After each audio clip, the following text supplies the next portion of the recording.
ויאמר משמך לאיש שר ושופט עלינו, על אורגניה אתה אומר כאשר הרגת את המצרי, וירא משה ויאמר אכן נודע הדבר. Alors là, on parle que Moshe Rabbeinu, après qu'il a vu comment c'est, en vérité, comment dire, il a réprimandé ces deux juifs d'Atan et Aviram qui étaient en train de se disputer. Et à ce moment-là, il lui répond en lui disant, qui tu es toi? Tu es chauffette, allez-nous. Est-ce que tu vas nous tuer comme tu as tué l'Égyptien? Oh, Moshe Rabbeinu, il dit, ça y est. Le secret qu'il y avait ici, que normalement personne n'était censé le diffuser, ils l'ont diffusé. Donc il dit, maintenant, Noda Davar. Le soir, il dit, qu'est-ce que ça veut dire? Hacham Noda Davar. Alors, le chat, c'était de dire, Noda Davar, le secret de ne pas diffuser qu'il a tué l'Égyptien. Il dit le soir, il dit non, Noda Davar, Hachav Lamaim Beshiaboud. Qu'est-ce qu'ils ont fait les Juifs pour être en esclavage? Il dit Hachav Noda Davar. Maintenant, je comprends pourquoi. Que quoi? Que la raison de l'esclavage, c'est la Shonara. Comme ils ont parlé de la Shonara, c'est pour ça qu'ils sont en Shiaboud. Alors là, pour expliquer ça, le son est dans Yesod. Il dit comme ça. Kol ha-somer geoula letfila, ken, are vadaï lo nizuk kol hayom, mais kol ha-somer geoula letfila, are ben olam haba. Donc c'est comme ça, moment des promesses inimaginables. Maintenant, la question est de savoir quoi? Qu'est-ce qu'il y a de spécial là-bas? Qu'est-ce qu'il y a de spécial là-bas des sommers geoula letfila? Alors il dit là-bas qu'en vérité, que quand c'est qu'un homme va comprendre c'est quoi le tochen de la tfila, c'est quoi la maou de la tfila, l'essence de la tfila. Okay? L'essence de la tfila, c'est quoi? C'est la geoula.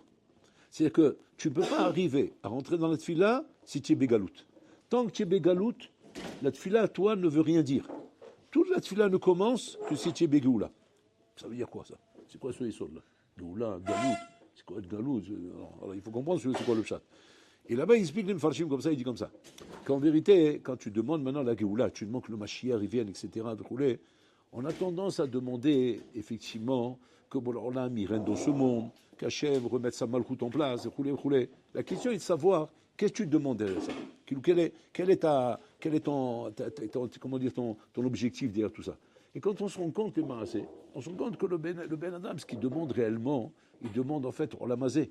Il demande un Olamazé qui soit, comment dire, plus kiffant que ce qu'il est aujourd'hui.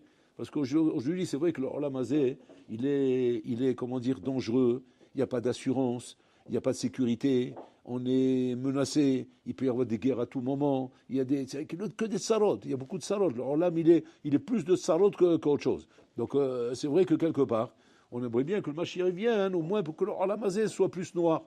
Très bien, la baya c'est quoi? C'est que c'est pas ça la Géoula. La Géoula, c'est pas un Olamazé Bichlal. C'est pas un Olamazé noir. C'est pas ça.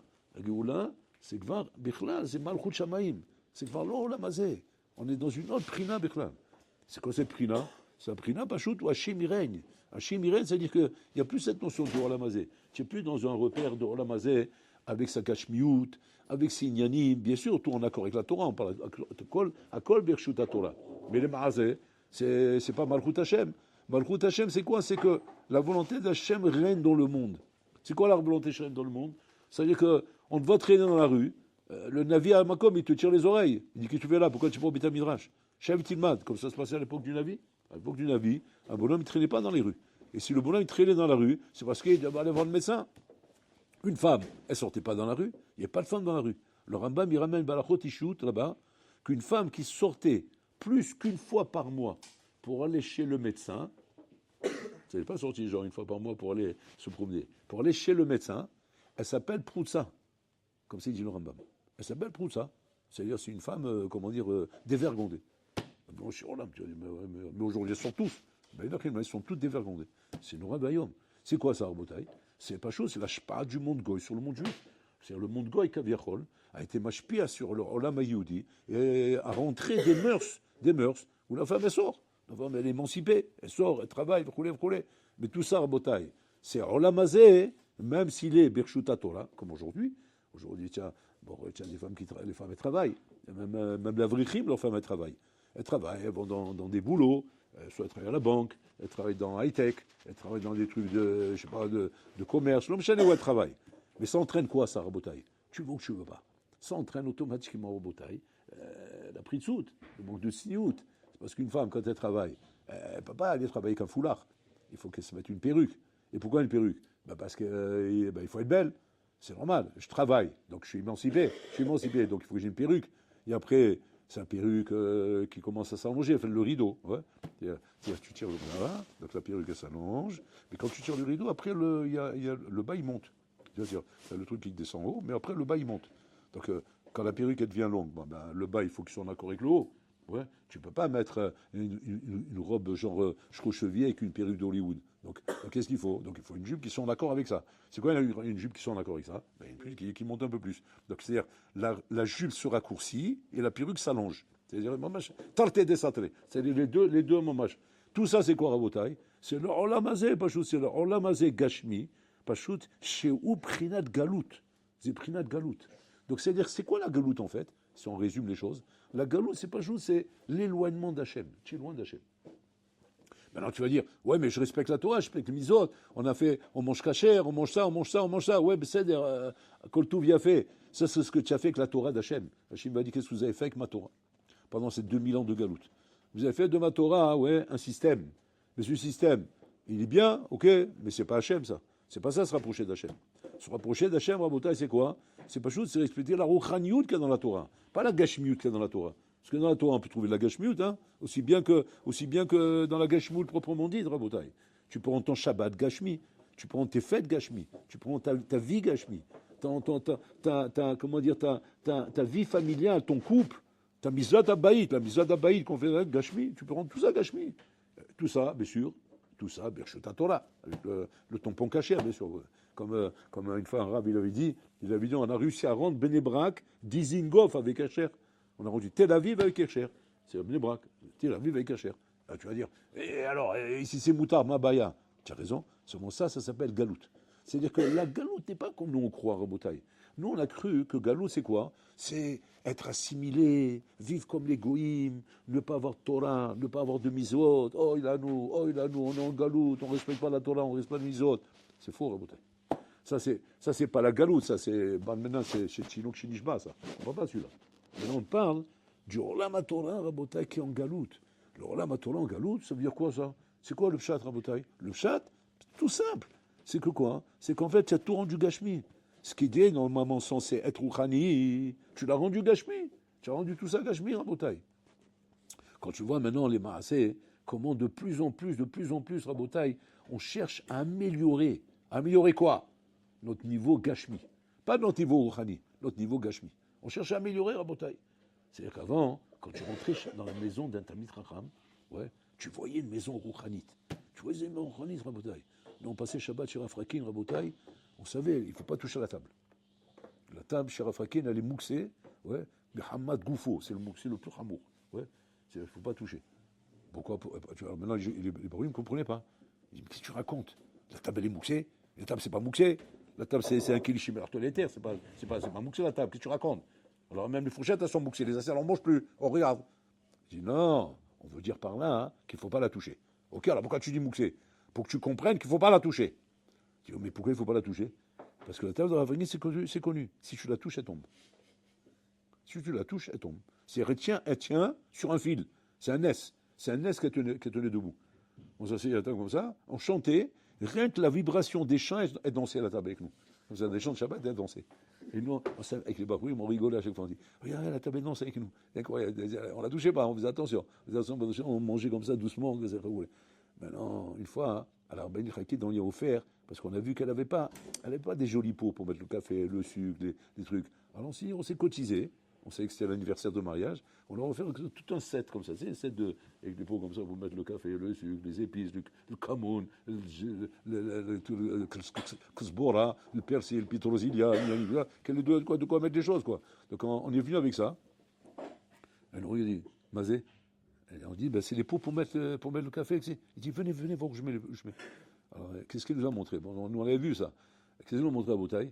Des bouteilles d'évian. Vous savez, les bouteilles d'évian, derrière ça, quand il y avait avant, contre Exéville, l'évian, vous connaissez ces marques? Ouais, c'est derrière ça. Je ne sais pas si ça existe encore. Ouais.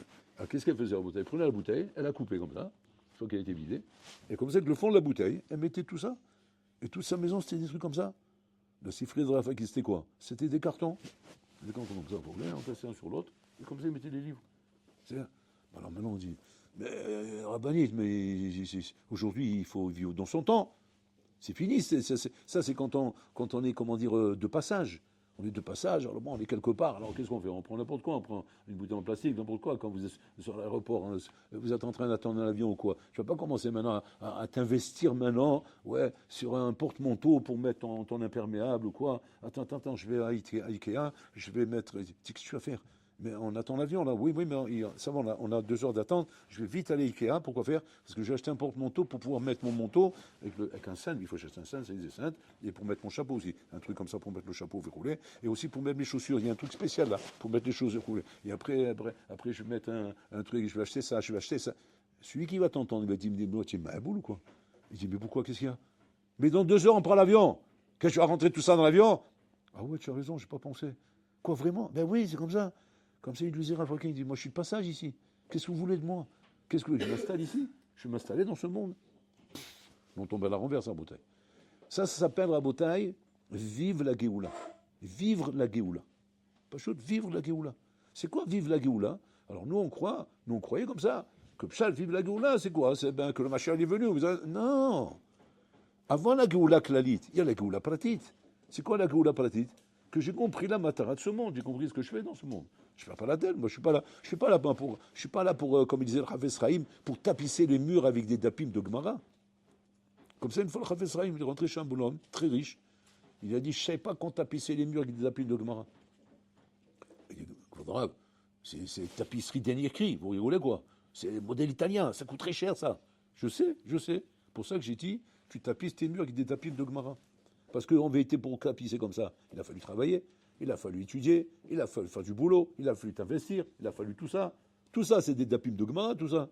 Quand tu vas venir après 120 ans, c'est la tapisserie qui va t'aider là-haut, c'est les dapim de Gemara qui vont t'aider là-haut.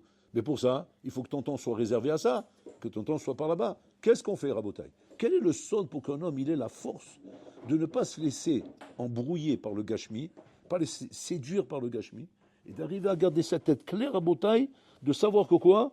Que je dois être dans un monde où, c'est quoi la matara? Begel, l'ilbosh, lechem, lechol. Alors tu vas te poser la question. Ah bah, pshita, Begel, l'ilbosh. Bah oh, Begel c'est l'ilbosh. Le Begel c'est le lechol. Et lechem, l'ilbosh. Lechem c'est lechol. Qu'est-ce qu'il est en train de nous apprendre ici? Makhem Hashmalan. Qu'est-ce que nous apprend Yaakov Avinu? Begel, l'ilbosh. Pourquoi il a besoin de dire ça? C'est pshita, non? Non. Aujourd'hui, c'est plus pshita aujourd'hui. Un Beged, il est tout sauf l'ilbosh aujourd'hui. Un lechem aujourd'hui, il est tout sauf l'échol.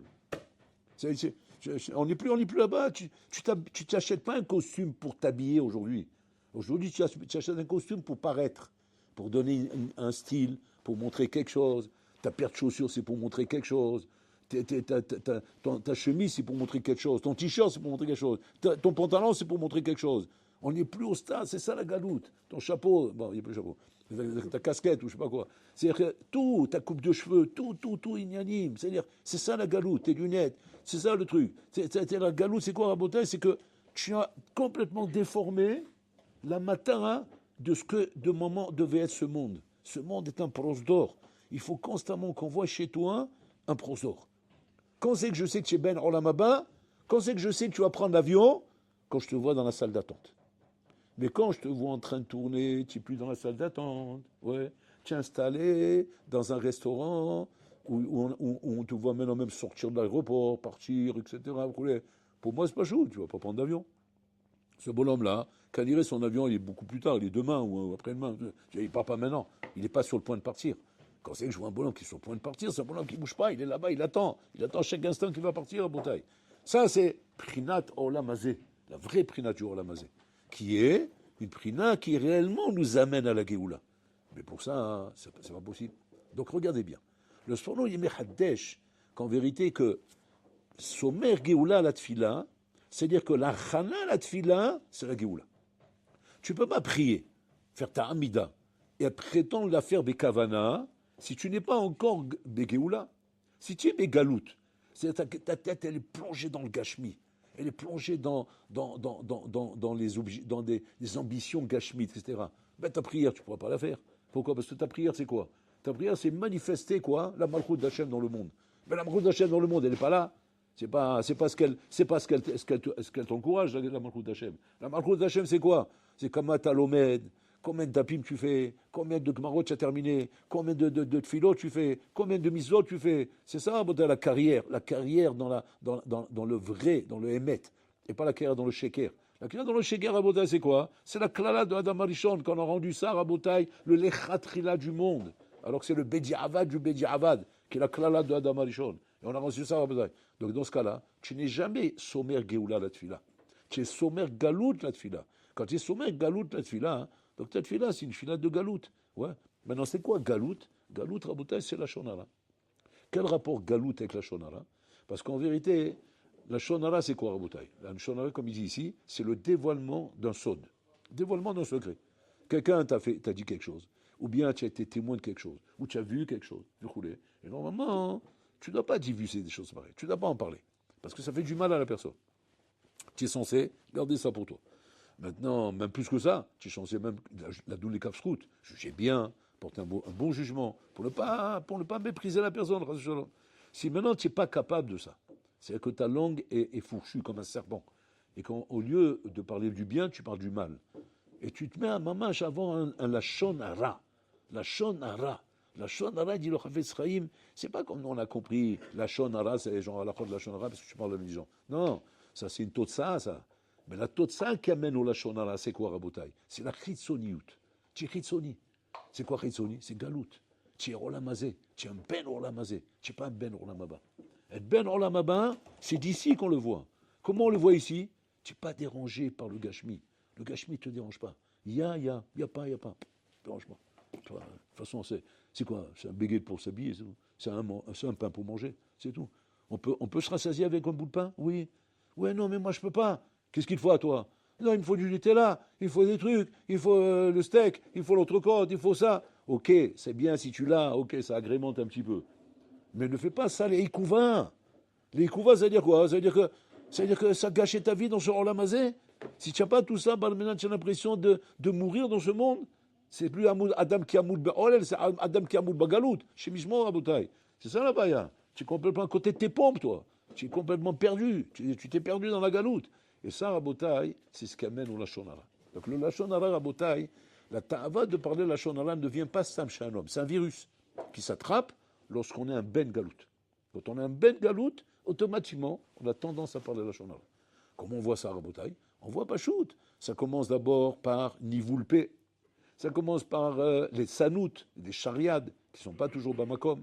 Ça commence par des rigolades qui sont sans limite. Des trucs complètement à côté de la bouteille. Qui ça, la bouteille, Pachou, c'est le terrain pour cultiver le lachonara. Et après, on arrive au lachonara, qui est le avis à vote à galout. Et là, après, c'est fini. Ta tfila, tu ne peux pas la faire bekavana. Parce qu'en fait, elle n'a rien à voir avec ce que tu es.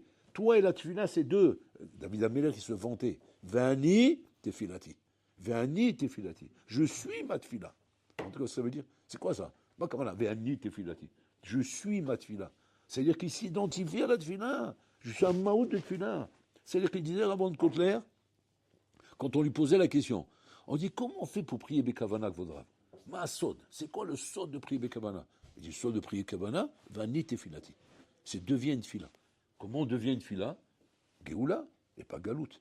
C'est-à-dire que l'élément qui t'amène à avoir du mal à avoir de la kavana dans la tfila, c'est parce que tu es dans la galoute. Tu es complètement enseveli par le gashmi du rolamazé, par des choses qui sont gashmi. Quand tu rentres dans la tfila, ça ne te parle pas. Et pourquoi ça ne te parle pas? Parce que là-bas, c'est complètement rouchani. C'est des choses qui sont pas des choses qui m'intéressent dans la vie. Moi, ce qui m'intéresse dans la vie, c'est quoi? C'est une belle bagnole, une belle Mercedes, une belle voiture. Rabbeinu Yonah, il dit, il faut faire même Shmirat Enaim Rabotai de la gashmiut. Il ne faut pas seulement faire chemin des femmes, parce que les femmes en bataille, ça commence par chemin de la gashmiout. Quand un bonhomme, il regarde les belles voitures, après il regarde les belles femmes.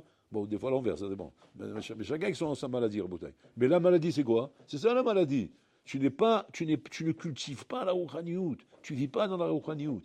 Et c'est ça qui amène à la galoute. Pourquoi il y a l'esclavage d'Égypte? Achav Noda Adava. Pourquoi? Parce qu'en vérité, c'est des gens chitsonim.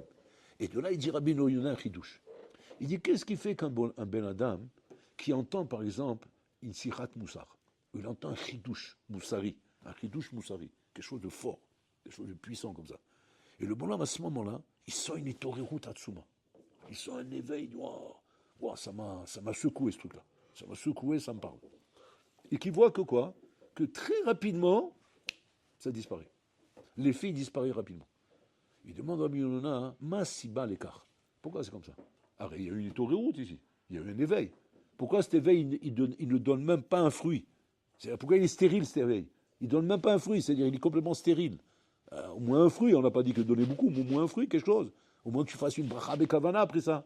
Ou bien tu fasses un peu de limoud après ça. Quelque chose qui te pousse à vouloir faire quelque chose pour retenir au moins cette autoroute que tu as fait. Il dit là-bas comme ça. Il dit toute autoroute qui est chitsonite ne peut pas durer. L'eau mitkayemet. Pourquoi? Parce qu'elle est stérile, Rabotai. Comme un fruit qui est artificiel. Quand c'est qu'une autoroute, Rabotai, arrive à persister, et arrive à te faire un chinouille chez toi, au point que le bonhomme il change, comme les Sipourim qu'on a raconté, Rabotai, sur des tzadikim qui ont fait tchouva, ils ont eu une autoroute, ils ont changé complètement. C'est quand la autoroute elle est pinimite. De quoi ça dépend d'être pinimi ou d'être itsoni? Ça dépend combien tu es ben galo ou ben galout. Ça dépend combien une achilim sur olam hazé est un olam chitsoni pour toi, ou bien un olam pinimi. C'est quoi un olam chitsoni et un olam pinimi? Un olam chitsoni et pinimi, ça n'a rien à voir à Rabotai. Une fois, il y avait le Hadmour de Gour. Il demande à un chassid, il dit, amène-moi une belle pomme, comme ça il dit, mais qu'elle soit belle. Il dit, comme un étrog, je la choisis comme un étrog. Il dit oui, comme un étrog. Ça me regarde bien, qu'elle n'ait pas de points, etc. Moi, comme je choisis un étrog. Alors il va comme ça, il rigole avec un autre assis là-bas. Il dit, bon, tu sais, le Rav, il commence à avoir des tavot de gashmiut, comme ça il dit à l'autre assis. Il commence à avoir des tavot de gashmiut. Il dit, pourquoi tu dis ça? Il dit, il m'a demandé une pomme belle comme un étrog. Tu te rends compte un peu? Regarde où il arrive, un Ben Adam, volontaire la bille. Comme ça, il parlait le chassid, d'accord. Alors l'autre chassid dit, bon, je ne suis pas d'accord avec toi, le Hadmour il est kadosh, etc. Il dit, ouais, c'est kadosh, mais au bout d'un moment, tu vois, bon, d'accord. Il y amène la pomme. Alors le Rav, il a roi Hakodesh, il voit. Et il dit, c'est pas pour la gashmiut que je prends la pomme, comme s'il lui dit. Il dit, il y a une grande différence entre toi et moi. Et c'est pour ça que tu n'arrives pas à comprendre pourquoi j'ai demandé une belle pomme. Ouais. Il dit, toi, hein, ouais, tu fais la bracha pour manger. Moi, je mange pour faire la bracha. C'est ça la différence entre nous deux. C'est ça, pinimut et rissoniout. Pinimut et rissoniout. Quand je te sers un plat, un bon plat, oui, et tu choisis un beau plat, parce qu'il faut choisir un bon plat.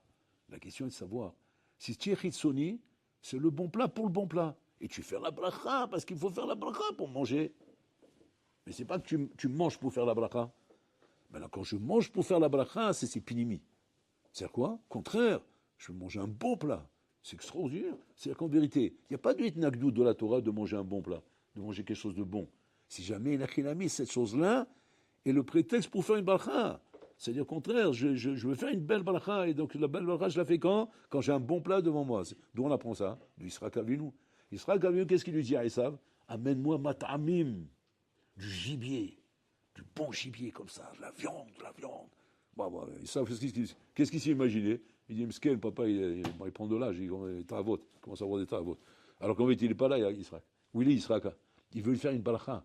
Pour faire une bracha, il veut que ce soit bidour. Ça lui donne envie de faire la bracha. Qu'est-ce qui est gênant, Rabotai, pour donner envie de faire la bracha? Le gouffre. Le gouffre, il est gênant. Parce que le gouffre, malheureusement, il est séduit par le bon repas, les bons plats, les bons inanimes. Alors qu'est-ce qu'on fait, Rabotai? Pas shoot. On donne au gouffre, Rabotai, de quoi le séduire. Et nous, on en profite pour ça, hein, de faire une belle bracha, Rabotai. Maintenant, si jamais, même ton effet, il est tombé là-bas dedans, donc c'est-à-dire qu'il n'y a même plus de rouchaniout chez toi, ou tout ton être à toi, Bichlal, c'est un steak. Ouais. Alors on va te dire que, encore heureux que tu arrives à faire la bracha. Parce que même à la bracha, tu vas être bolé à Outa. Avec le steak. Ouais. Et très souvent, tu vas même te poser la question si j'ai fait la bracha. Même ça, tu vas te poser la question tellement que tu as été bolé à la bracha. Tellement que ça a été vite, Rabotai. C'est-à-dire la bracha, Pachou, c'est selon la longueur de ton bras. Oui, encore. Il aurait fallu peut-être faire des exercices comme ça, le bras est très long comme ça, donc jusqu'à que ça arrive, tu fais la bracha, et que la bracha, tu es temps de la prononcer, Rabotai. Mais tout ça, ça vient de quoi, Rabotai? Ça vient que ton corps ne supporte plus la rouchaniout. Il ne supporte plus tellement qu'il est devenu gashmi. Il ne supporte plus de faire les brachot. Birkat Amazon, tu rigoles ou quoi? Birkat Amazon, mais c'est Vaishman, Ishurun, Vaïvaat. Bon, là, il me dit, ferme ton livre. Tu sais quoi, ferme ton livre. C'est quoi dire merci de cette manière? Mais tu ne remercies pas, là, tu es en train de devoir te débarrasser de moi. Ça te saoule. Je vois que ça te saoule. Ne le fais pas. Le Ben Ishra, il dit, C'est quoi la différence entre Birkat Hamazon et l'Amida? C'est que là, c'est assis, ça, c'est debout. C'est la seule différence. Regardez l'importance du Birkat Hamazon. Ça, c'est assis, ça, c'est debout. Donc, comme l'Amida, tu l'as fait quoi? Avec le chapeau et le costume. Le Birkat Hamazon, tu fais avec le chapeau et le costume. Et pourquoi avec le chapeau et le costume? Parce que c'est comme l'Amida. Simplement, ça, c'est assis, ça, c'est debout. Mais c'est ça, Rabotai. Si tu n'as pas compris que Birkat Hamazon, c'est aussi important que l'Amida, alors tu n'as rien compris dans ta vie. Ça veut dire que même ta Amida, ce n'est pas une Amida. C'est tout. C'est ça le chat de Rabotai. Donc tu es en galou, toi. Donc il n'y a pas chez toi Somber Géoula la tefila. Toi, tu es Somber Galout la tefila. Donc ta galoute, elle continue dans la tefila, et ta tefila, elle continue dans la galoute. Donc quand tu pries le Mashiach, qu'est-ce que tu pries pour Mashiach? Tu pries un Mashiach de galoute. C'est quoi Mashiach de galoute? Un bon rolamazé. Mais tu ne pries pas sur la Malchut d'Hachem. Que la Malchut d'Hachem soit dévolée dans le monde. Qu'il y ait le Beit HaMikdash. Qu'on revoie les Kohanim, on revoit les Nevi'im, on revoit les Nevi'im, on revoit tout ça, Rabotai. Combien de gens aujourd'hui, Rabotai, ça fait peur de dire ça, Rabotai, mais c'est émettre. Combien de gens aujourd'hui, ils ont peur de demander le Mashiach? Ils ont peur. Vous savez de quoi ils ont peur? Ils ont peur que ça va se terminer, tous ces gâchemins. Le gâchis va se terminer. Alors on va dire, mais c'est du bonheur. Ils vont dire, quoi, c'est l'enfer? C'est l'enfer. Quoi, c'est fini tout ça? Mais bien sûr, c'est fini, tous ces rêves, tous ces ch'touillots, toutes ces bêtises. C'est fini, Rabotai. Pessar en Espagne, Pessar au Chicago, Pessar à Miami Beach, Pessar à, je sais pas moi, Sodome et Gomorre. C'est fini toutes ces histoires-là maintenant. Où c'est Pessar maintenant? À Miacharim. Bon, allez. Mais si je vais m'ennuyer là-bas, Kvod Arav. Mais on va mourir là-bas. Ah, tu as vu? Tu supportes même plus, tu es devenu allergique. Tu es devenu allergique, toi, il faut Miami Beach, Tahiti, voilà, la danse du ventre, comme ça. C'est les danseuses tahitiennes qui viennent comme ça pour t'accueillir comme ça à l'aéroport avec les pots de banane, comme ça, les trucs comme ça. Où tu es parti? C'est le Olam t'a contaminé, il t'a contaminé en bouteille. C'est ça qu'il faut qu'on guérisse.